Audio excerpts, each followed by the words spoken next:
किस्से कहानियों से थोड़े से छोटे होते हैं और भारत में सबसे ज़्यादा किस्से बनते हैं पब्लिक ट्रांसपोर्ट में।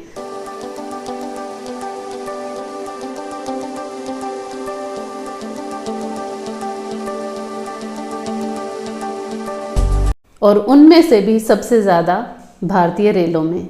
रेलों में यातायात करते हैं तरह तरह के लोग, एक जगह से दूसरी जगह पर जाते हैं।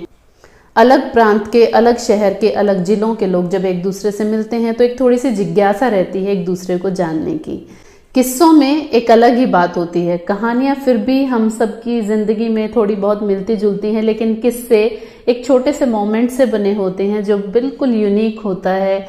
बहुत खुशनुमा भी हो सकता है और बहुत दुखदाई भी हो सकता है।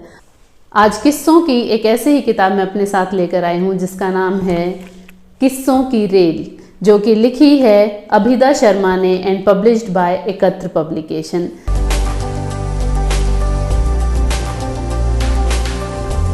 अभिदा शर्मा की जिंदगी की ये रियल स्टोरी है। और इस बुक में होता क्या है कि जो हमारी ऑथर हैं वो एक्चुअली राइटर्स ब्लॉक से जूझ रही हैं। राइटर्स ब्लॉक हर एक राइटर की जिंदगी में कभी ना कभी जरूर आता है, और ये राइटर के लिए वैसा ही होता है जैसे इंडाइजेशन होता है एक नॉर्मल आदमी की लाइफ में, कि खाना आपके खाने की इच्छा तो होती है पर आपको डर लगता है कि आप डाइजेस्ट नहीं कर पाएंगे। या फिर यूं कहूँ कि ये गले में अटकी एक हड्डी की तरह होता है कि आपको थॉट्स तो आते हैं लेकिन आप उनको इंटरप्रेट नहीं कर पाते और लिख नहीं पाते।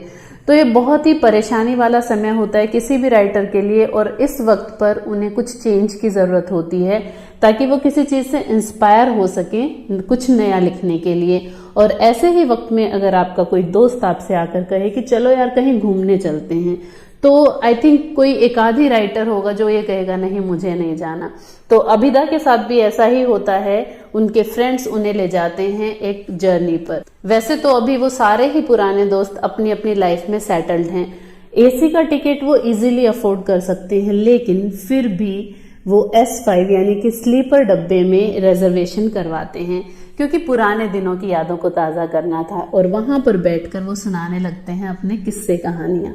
कुछ देर तक तो जो सह यात्री होते हैं आसपास, जो कि अलग अलग जगह पर जा रहे होते हैं, अलग अलग शहर से होते हैं और अलग अलग थॉट प्रोसेस होता है, तो इसलिए वो थोड़ा इरिटेट होते हैं। लेकिन थोड़ी ही देर बाद वो सह यात्री भी इस मंडली का हिस्सा बन जाते हैं और किस्से कहानियां सुनने लगते हैं, खिलखिलाने लगते हैं। कुछ किस्से ऐसे भी हैं जो आपको काफी दुख दे जाते हैं, लेकिन फिर से ओवरकम करने के लिए उसके बाद एक नया खिलखिलाने वाला, गुदगुदाने वाला किस्सा इस किताब में आपको मिल जाएगा।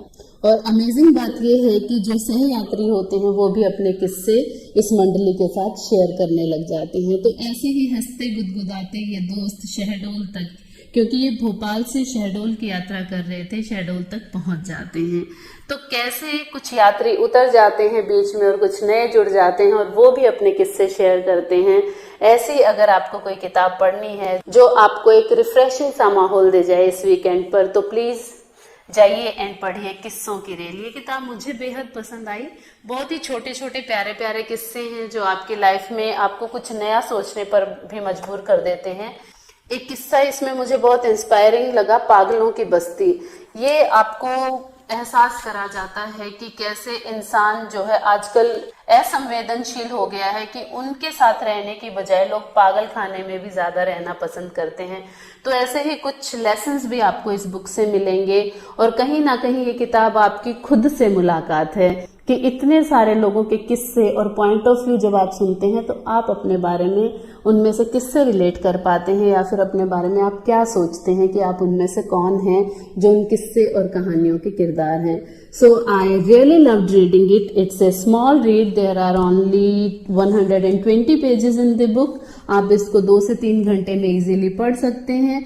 और अगर आपका वीकेंड जो है वो थोड़ा सा भी बोरिंग है तो आप ये बुक अभी के अभी ऑर्डर कीजिएगा। बुक को ऑर्डर करने के लिए लिंक मैंने डिस्क्रिप्शन में डाल दिया है। और अगले एक ब्यूटीफुल से रिव्यू के साथ मैं आपको बहुत जल्द मिलूंगी। Till then, thank you very much and keep subscribing Nidhi talks.